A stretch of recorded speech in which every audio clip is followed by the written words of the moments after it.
Are you showing off, Blossom? Are you showing off?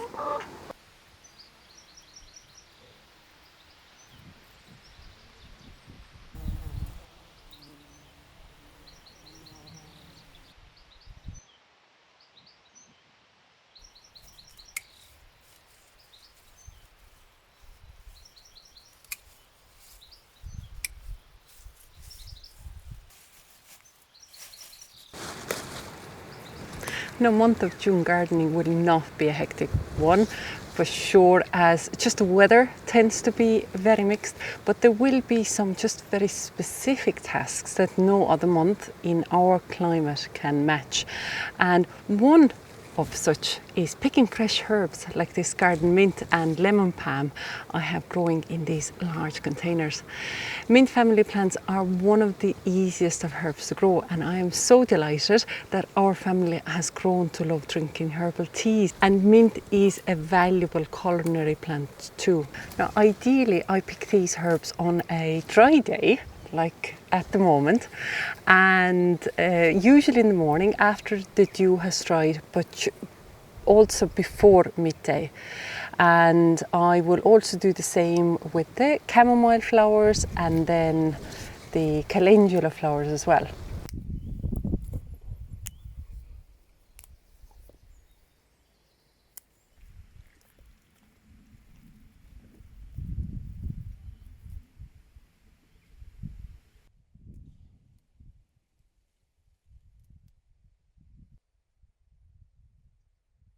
And all of them will go then into a dehydrator to be used later in the year.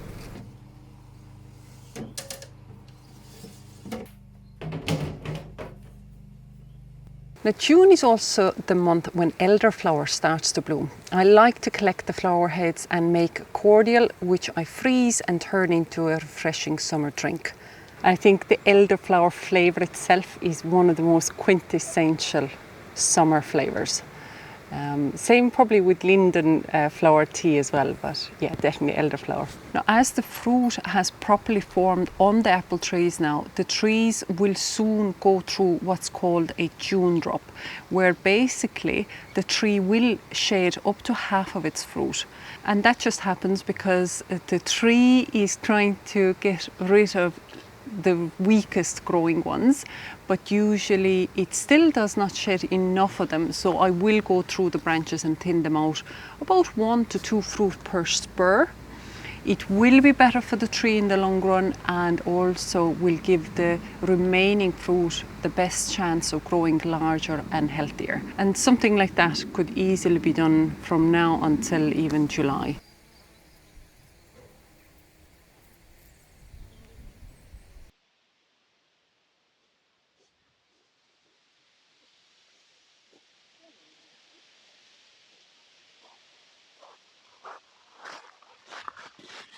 Now on the ornamental growing side, there are a few main tasks to be done. One of them is deadheading, also adding any new plants to the borders, annuals or perennials. And in the rose garden, I will have to remove the worst of the black spot affected leaves and feed the plants. But otherwise, staking, weeding, all this normal stuff as well.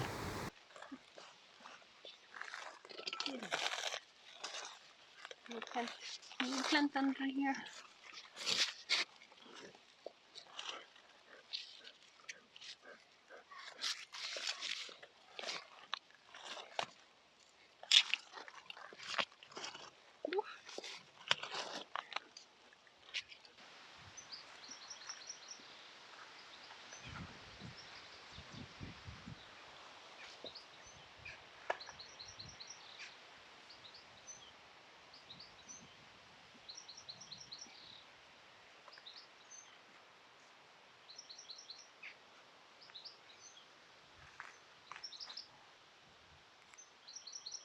Now, one of the main tasks in June, with the temperatures rising, is usually time to be planting heat-loving crops like the corn or the pumpkins.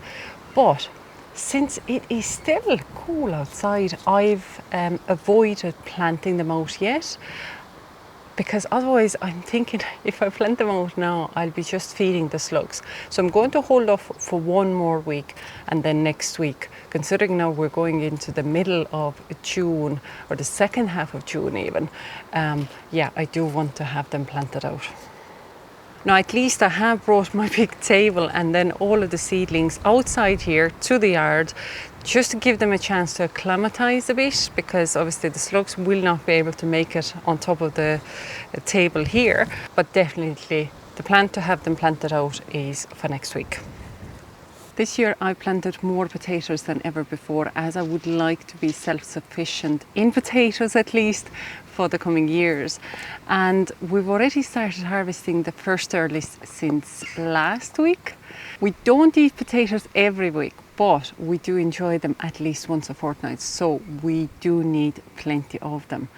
And I'll also be on the lookout for signs of blight and removing any of diseased leaves within this month, and obviously from now onwards really, because with increased rainfall, humidity, the diseases will come quite quick. I'm going to harvest another pot of the first early potatoes, and they're especially nice when they're freshly harvested. A couple of more pots of Duke of York to go, and then it's Charlotte time.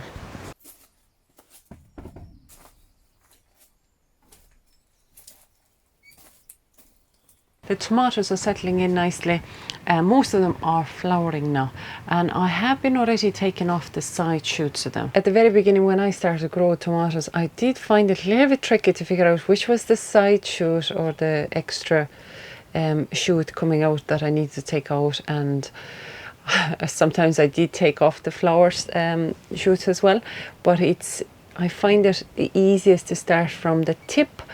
You see your flower stalk and you follow down on the stem on that, and it's always the new shoot coming out between the main stem and then the leaf branch. And as you see, I have no support system put in for the plants yet, and I do want to put in strings for these cherry varieties. And that was actually one of the biggest problems I had last year growing the tomatoes, was that I wasn't able to access the plants easy enough, and I didn't take out enough side shoots at the time, so everything just went mad, and then I actually ended up losing a lot of the fruit. I just couldn't reach them.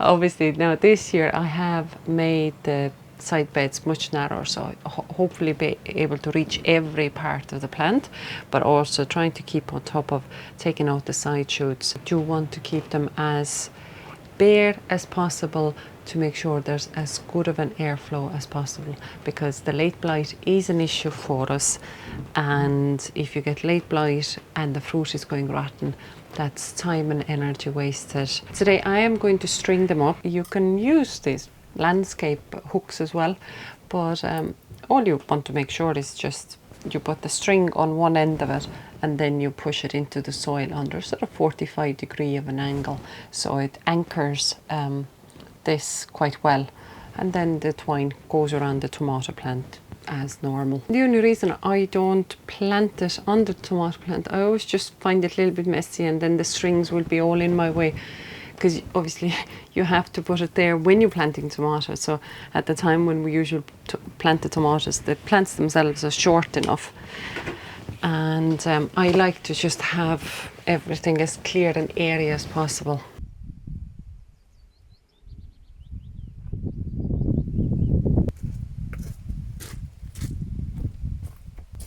The cucumber is going to be planted into big tubs. They're still small, but they're quite strong and healthy looking. Cucumbers are hungry plants as well, the same as like tomatoes are. And in it goes. And they will need supports as well, but not quite yet. They're still little babies.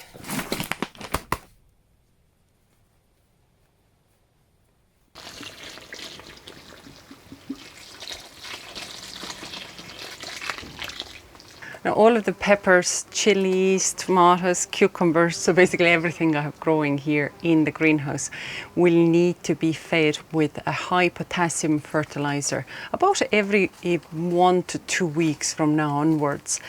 Well, cucumbers I don't, not quite yet, because it hasn't set any flowers yet. Obviously it needs to grow bigger first.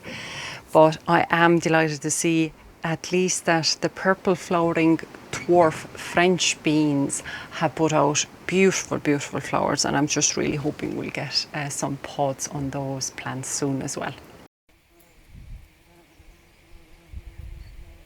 The one vegetable we are now fully self-sufficient in is the garlic, and now is the time when the soft neck garlic will be harvested and the hard neck will be growing its flower stalks. Well, that's elephant garlic.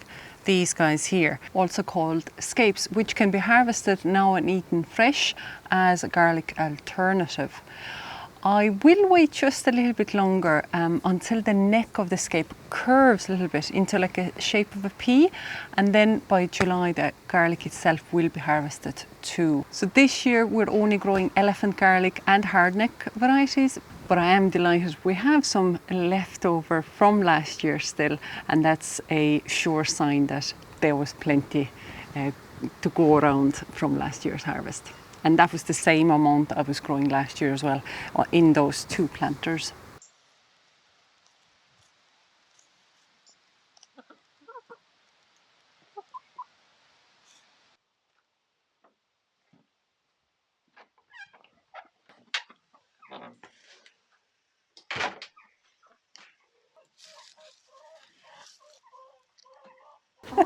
Are you showing off, Blossom?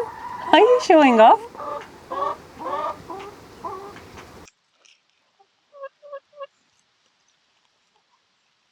Even though we live in the countryside and we have plenty of space to grow vegetables, at the moment at least anyway, we're not fully self-sufficient. And maybe we'll never be self-sufficient. But that's okay.